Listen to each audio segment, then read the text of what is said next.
7 मई की सुबह यानी कि 6 मई की रात को इस बार 9 कैंप, जिनमें से कुछ पीओके में, कुछ पाकिस्तान के पंजाब में, भारत की सीमा में रह के मारा है। 25 में आपको मारने के लिए अपने घर के अंदर से मार देंगे हम आपको। ऊपर से टीवी चैनल्स प्राइवेट हैं, यहाँ भी है वहाँ भी है। वीडियो गेम के दृश्य हैं, वही दृश्य बड़े करके दिखा रहे हैं कि देखो कैसे मिसाइलें जा रही हैं। वीडियो गेम के क्लिप्स कहीं चला दिए, ऐसा बता रहे हैं कुछ लोग। उनके झंडे पे चंद्रमा है, हमारा चंद्रमा पे झंडा है, तो ये अंतर ध्यान रखना ना। हमें हम उनके लेवल पे जाके झगड़ा करेंगे तो कैसे आगे बढ़ेंगे भाई। हम अमन चाहते हैं मगर जुल्म के खिलाफ गर जंग लाजमी है, तो फिर जंग ही सही। मुझे इस पूरे मामले में लगता कि एक गलती हुई बड़ी भयंकर। अब 2025 में जो घटना घटी है पहलगाम में, उसमें इन्होंने 26 सिविलियंस को मारा है। तो मैंने पहले कहा सिविलियंस को मारना ज्यादा सीरियस बात है। सेना पैरामिलिट्री के बीच में झड़प होती है, वो बुरी बात है, लेकिन वो होता है देशों के बीच में, कभी कभी होता है। सिविलियंस को मारना ये बदतमीजी है। तो सीधी सी बात है कि इस पर एक्शन तो होना ही चाहिए था, और ये एक्सपेक्टेड था कि एक्शन थोड़ा ज्यादा बड़ा होना चाहिए। सरकार ने एक बार भी नहीं कहा कि हम युद्ध करने वाले हैं। वो तो लोग पबजी खेल रहे थे, उनको लगा कि हो ही जाए, मजा आ रहा है, थोड़ा और बढ़ाओ ना, ठीक माहौल बन रहा है अभी। इस बार 14 दिन लिए, फिर सरकार ने कहा कि अब हम सायरन खेलेंगे 2 दिन तक, सिविल डिफेंस। पाकिस्तान ने सोचा अच्छा सिविल डिफेंस अभी छुट्टी है हमारी, और उसी रात को अचानक कांड कर दिया। 7 मई की सुबह यानी कि 6 मई की रात को पहली बार एलओसी के नजदीक एक कैंप, दूसरी बार पाकिस्तान के अंदर 50 किलोमीटर दूर एक कैंप, इस बार 9 कैंप, जिनमें से कुछ पीओके में, कुछ पाकिस्तान के पंजाब में। और पंजाब में भी एक जगह नहीं, बहावलपुर में भी, मुरीदके में भी, और पीओके में भी एक जगह नहीं, मुजफ्फराबाद में भी, सियालकोट में भी। 9 जगहों पर एक साथ। और रोचक बात क्या है, इस बार विमान पाकिस्तान के अंदर नहीं गए, भारत की सीमा में रह के मारा है। आप मिलिट्री एडवांसमेंट समझ पा रहे हैं इसके पीछे, जिसको आजकल हम बोलते हैं एआई ड्रिवन जो वॉरफेयर है। मिसाइल्स हम छोड़ रहे हैं यहां से, जो 50, 80, 100 किलोमीटर दूर जाके मार रही हैं, एक बड़े इलाके के बीच में ठीक उसी घर पे मार रही हैं जहां हमें मारना है। और इसके लिए हमें भारत की सीमा से बाहर निकलने की जरूरत भी नहीं पड़ रही। इसको कहते हैं अपनी मिलिट्री की डिफेंस टेक को प्रदर्शित करना, कि हम कितने प्रिसाइज अटैक कर सकते हैं। आपको मारने के लिए हमें अपनी सीमा से बाहर नहीं निकलना है। अब वो 2019 की बात थी, अब 25 चल रहा है। 25 में आपको मारने के लिए अपने घर के अंदर से मार देंगे हम आपको, बहुत दूर नहीं जाना है। और एकदम एग्जैक्ट उस लोकेशन पे अटैक। सरकार का कहना है कि 100 से ऊपर आतंकवादी मरे हैं। मैं तो चाहता हूं कि आतंकवादी कोई भी ना बचे, जितने भी मरे। और उसके तुरंत बाद हमारी स्टेटमेंट क्या आई, जो लोग कह रहे हैं, लोग भी इतने प्यारे हैं, पहले बोल रहे थे कि कब करोगे, 10 दिन हो गए, कब करोगे। जैसे ही हमला किया तो उसके बाद क्या है, डी एस्केलेट, थोड़ा और बड़ा, से नो टू वॉर। एक ही इंसान तीनों टैग चला रहा था सोशल मीडिया पे। गिरगिट भी शर्मा जाएगी जब आप इस तरह से रंग बदलेंगे अपना। अरे भाई, एक स्टैंड पे कायम रहो। सरकार का स्टैंड बड़ा क्लियर था डे 1 पे। 3 शब्दों का इस्तेमाल किया कि जो हमने अटैक्स किए हैं, नंबर 1 फोकस्ड हैं, मेजर्ड हैं। यानी एक तो हमने फोकस किया एग्जैक्टली कहां मारना है, कितना मारना है, उतना ही भेजा है बम। अगर 1.5 किलो बम चाहिए, 1.5 किलो ही भेजा है, एक्स्ट्रा नहीं भेजा है, मेजर करके भेजा है। और तीसरा शब्द क्या बोला, नॉन एस्केलेटरी। हमला करने के 10 मिनट के बाद ये स्टेटमेंट आ गई कि हमने focused, measured, non escalatory attack किया है। नॉन एस्केलेटरी का मतलब क्या होता है, बढ़ाना नहीं है। हमारा काम हो गया, आपने हमारे कुछ लोगों को मारा और हमने उन सारे आतंकवादी कैंपों पे हमला कर दिया। जो 100-150 लोग मरे होंगे, हमारा हिसाब बराबर हो गया फिलहाल। और हमने साथ में ये दिखा दिया कि हम आपके घर के अंदर एग्जैक्ट वहां हमला कर सकते हैं बिना अपना देश छोड़े। पिछली बार हमारा एक पायलट वहां गिर गया था, फिर उसको कूटनीति से, डिप्लोमेसी से हम लेके आ गए थे। इस बार तो नौबत ही नहीं है, क्योंकि वो जाएगा ही नहीं, उसे जरूरत है क्या उस चीज की। अब ड्रोन्स के हमले उनके भी हो रहे हैं, हमारे भी हो रहे हैं। युद्ध का तरीका ही बदल गया है पूरी तरह से। और हमने शुरू में कह दिया कि non escalatory from our side, हम नहीं बढ़ाएंगे, और तुम बढ़ाओगे तो जवाब देंगे, जितना बढ़ाओगे उतना जवाब देंगे। और इन बातों से फिर सरकार ने माहौल बनाने के लिए क्या कहा, सिविल डिफेंस, सायरन बजाएंगे, सब तैयारी कर लो। सबको लगा अच्छा कुछ होने वाला है इस बार, तो उम्मीदें बढ़ गई, पीओ क्या आएगा लगता है।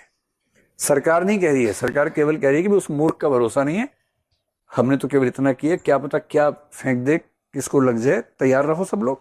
और युद्ध में दिक्कत नहीं है। देखिए समझदार आदमी की पहचान क्या है, वो युद्ध खुद चुनता है। कोई आपको उकसाए कि युद्ध लड़ लो मुझसे, युद्ध लड़ लो, नहीं लड़ना है, क्योंकि आप फ्री नहीं है, आपके पास काम है।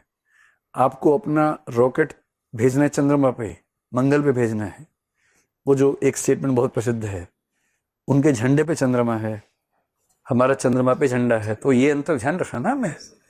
हम उनके लेवल पे जाके झगड़ा करेंगे तो कैसे आगे बढ़ेंगे भाई, हमें नहीं झगड़ा करना। वो तो झगड़ा करने को तरस रहे हैं। समझदार आदमी झगड़ा तभी करता है जब उसको पता है कि इससे सिवाय कोई चारा नहीं है। चारा नहीं है तो झगड़ा करेंगे, चारा है तो बिल्कुल नहीं करेंगे।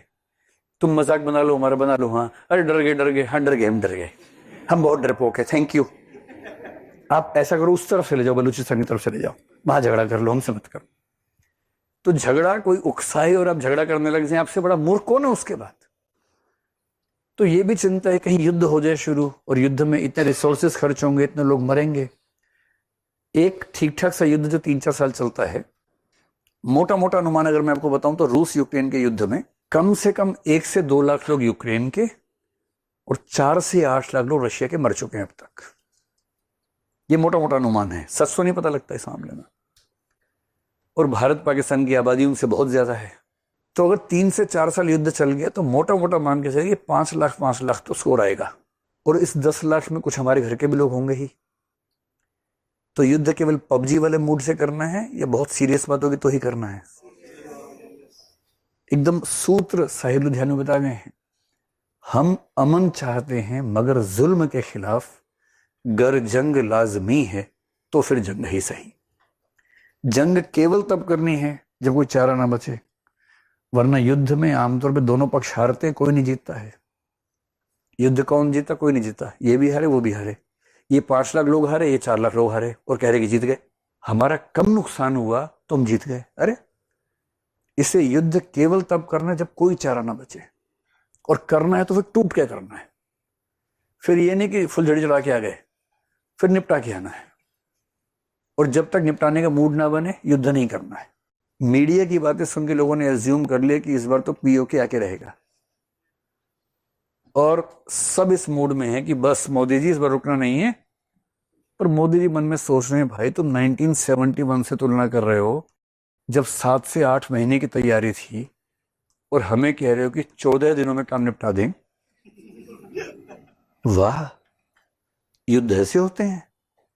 14 डेज के टाइम में युद्ध शुरू हो गया। और ये अमेरिका वियतनाम का मामला भी नहीं है कि आप समझे सामने वाला कमजोर है। आपके सामने जो देश है उसके पक्ष में चीन भी खड़ा हुआ है, उसके पक्ष में अमेरिका भी अक्सर रहता है। यूएसएसआर अभी आपके पक्ष में उस तरह से नहीं है, 25 साल की संधि खत्म हो चुकी है। 1969 में यूएसएसआर चीन पे न्यूक्लियर अटैक करने वाला था, 69 में। इतनी नाराजगी थी दोनों देशों में। और 2014 से यूएसएसआर और रशिया और चाइना, इनके बीच में स्ट्रेटेजिक टॉक्स और फ्रेंडशिप हो चुकी है। आज की दुनिया में 2 ताकत नहीं है, बाइपोलर नहीं है, मल्टीपोलर वर्ल्ड है। चीन अलग ताकत है, रशिया अलग ताकत है, अमेरिका अलग ताकत है, यूरोप में है, इजराइल एक ताकत है, भारत एक ताकत है। सबके सबके साथ संबंध अलग अलग है। पाकिस्तान के पास एक इक्का क्या है उसका, मैं मुस्लिम देश हूं, सारे मुस्लिम देश मेरे साथ होने चाहिए। बेशक ना हो, कम से कम एक बात कहने को तो है ही उसके पास। अमेरिका उसका साथ आमतौर पर देता है, इस बार भी हमने देखा दिया ही है। चाइना एकदम साथ में खड़ा हुआ है। रशिया और यूक्रेन के युद्ध में हमने रशिया का खुल के सपोर्ट नहीं किया, हमने बैलेंस बनाया। तो इस बार उसने बैलेंस बना लिया। अच्छी अच्छी बातें हमने की, उसने भी कर दी कि हाँ हाँ ध्यान से है ना, ज्यादा नहीं, साथ नहीं दिया।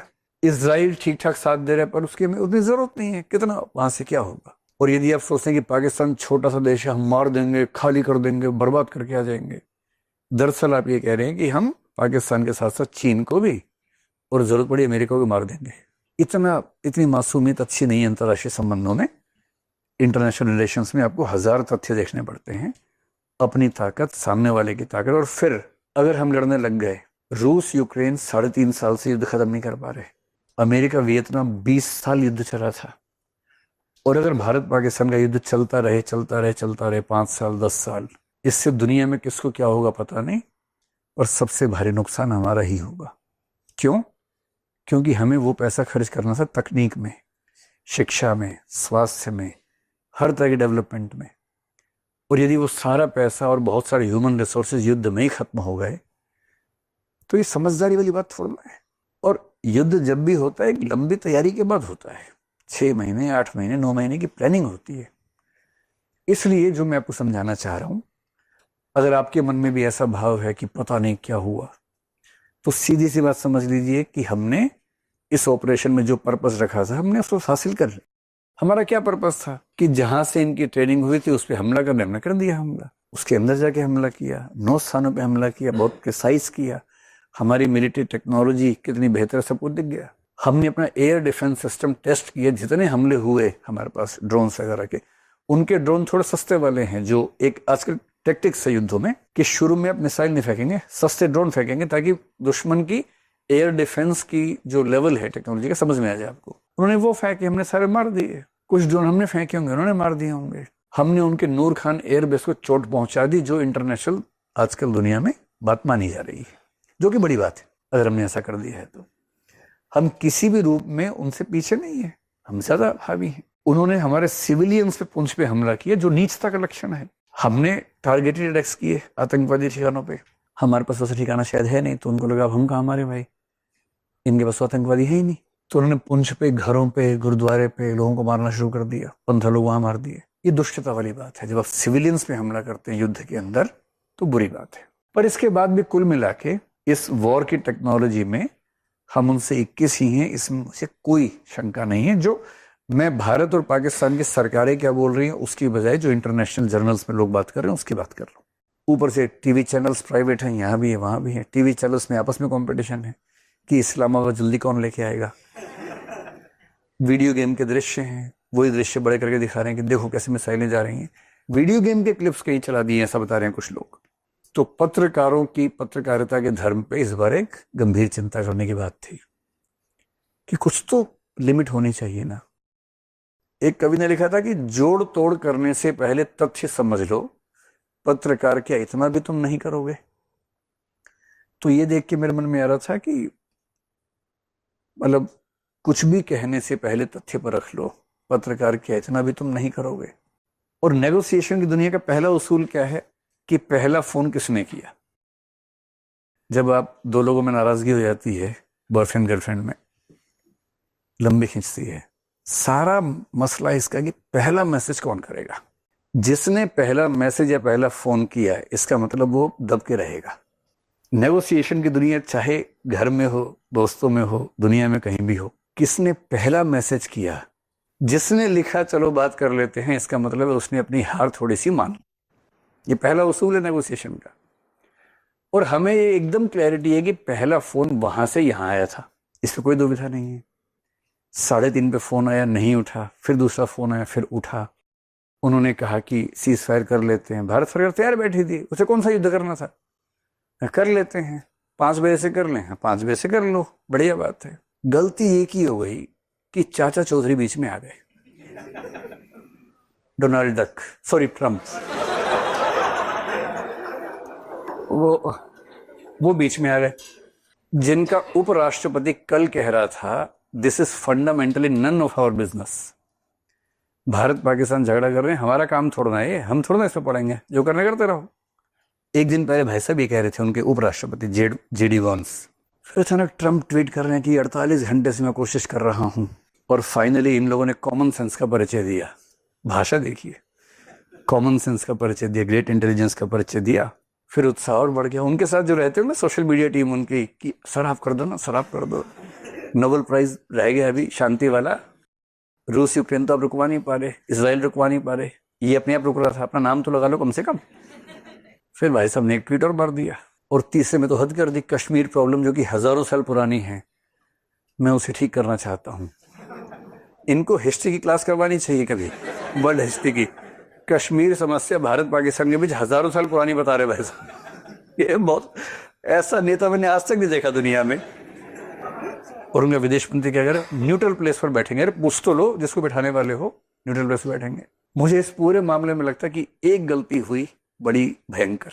अगर 3:30 पे पाकिस्तान डीजीएमओ ने फोन किया था और हमने कहा अच्छा ठीक है तुम कह रहे हो तो मान लेते हैं, अगली बार से ठीक रहना भाई, 5 बजे से कर लेते हैं, हाँ कर लेते हैं। 4:30 बजे या 4:15 बजे, क्योंकि 5:33 पे चाचा चौधरी का ट्वीट आया था, तो चाचा चौधरी के ट्वीट से पहले हमारे पास 2 घंटे थे, 1 घंटा 58 मिनट था। अगर उस बीच में प्रधानमंत्री जी, उनको अगर लग रहा हो कि नहीं ये बात मेरे कद की नहीं है, डिफेंस मिनिस्टर, रक्षा मंत्री आ जाते, राजनाथ सिंह आ जाते, या फॉरेन मिनिस्टर तो मतलब बोलने में एक्सपर्ट हैं, अच्छा बोलते हैं, वो आ जाते और 4 लाइन बोलते कि हमने जो अटैक किया था नॉन एस्केलेटरी, हमने पहले ही कहा था, हमारे अटैक्स बहुत शार्प थे, हमारा पर्पस पूरा हो चुका है। पाकिस्तान डीजीएमओ ने फोन किया कि वो सीज फायर चाहते हैं। दुनिया के कई देशों ने हमसे रिक्वेस्ट की है कि युद्ध आगे बढ़ाना ठीक नहीं है, तो हमने इस सबको देखते हुए तय किया है कि फिलहाल हम युद्ध विराम कर रहे हैं, लेकिन इस बात से तय करेंगे कि उनका आगे का रिस्पॉन्स कैसा रहता है। 5 बजे से फिलहाल युद्ध स्थगित कर रहे हैं। देश के निवासियों से निवेदन है कि खुशी मनाएं क्योंकि हमने एक निर्णायक जीत हासिल कर ली है। मजा आ जाता लोगों को। लोग बम पटाखे छोड़ते, फुलझड़ी छोड़ते, स्कूटर पर निकल जाते बम बम बम करते हुए। अब लोग समझ नहीं पा रहे, 5:33 पे अचानक चौधरी जी का ट्वीट आया कि मैंने रुकवा दिया है। लोग भरोसा नहीं कर रहे। हमारे पास किसी फोटो भेजे, लोग नहीं मजाक चल रहा है, ये नहीं हो सकता, तो मजाक चल रहा है। उधर पाकिस्तान के पीएम ने कर दी प्रेस कॉन्फ्रेंस और सबका धन्यवाद कि ट्रंप जी का धन्यवाद, चीन जी का धन्यवाद, इनका धन्यवाद, उनका धन्यवाद, सबका धन्यवाद, और हमने बहुत मुंह तोड़ जवाब दिया और आप सबने हमारा साथ दिया। पाकिस्तान के लोग मस्त हैं एकदम, पता कुछ नहीं जनता को क्या हुआ है, बस उनके पीएम ने सामने के बोल दिया कि हम जीत गए हैं। लोगों ने कहा अच्छा जीत गए हैं, जीते गए होंगे, और बम पटाखे छोड़ने शुरू कर दिए। तो ये है कि नैरेटिव वाले वॉर में शायद हम थोड़ा सा कमजोर रहे। इसलिए कल को अगर आप आईएएस बने और आपके रक्षा मंत्री या सूचना मंत्री रहते हुए युद्ध हो, तो नैरेटिव के युद्ध में अगली बार थोड़ा और मजबूत रहना है। और जनता को खुश होने का मौका मिलना चाहिए ना भाई। जब आप हर मामले में 21 थे, 1 घंटा देरी करने की वजह से फिर आप डीजीएमओ से करवा रहे हैं प्रेस कॉन्फ्रेंस। उस समय तो प्रेस कॉन्फ्रेंस होनी चाहिए किसी टॉप लीडर के माध्यम से, जिस पे जनता भरोसा करती है। इतना सा चेंज होता तो मेरा ख्याल है कि मामला बहुत बेहतर होता। मैं तो खैर अभी भी खुश हूँ, मुझे उन झूठी खुशियों से बहुत उम्मीद नहीं होती। आप भी यूपीएससी के लिए पढ़ते हैं, आप भी इन बातों को समझते हैं, लेकिन आम आदमी को चाहिए होता है इमोशनल सेटिस्फेक्शन कि हमारे पीएम ने या रक्षा मंत्री या विदेश मंत्री ने सामने आके कहा कि हम जीत गए हैं, तो हम जीत गए हैं। और पीओ के तो देशों का इतिहास कुछ दिनों का थोड़ा ना होता है। जैसे हमारा इतिहास 70-80 साल का होता है, देशों का हजारों सालों का होता है। 1971 में एक मौका आया था, कभी और भी आएगा, जब आएगा ले लेंगे। तब तक बलूचिस्तान में से घोषणा कर ही चुका है कुछ दिन पहले। चल रहा है, सबके अपने अपने युद्ध हैं, वो भी लड़ेंगे, हम भी लड़ेंगे।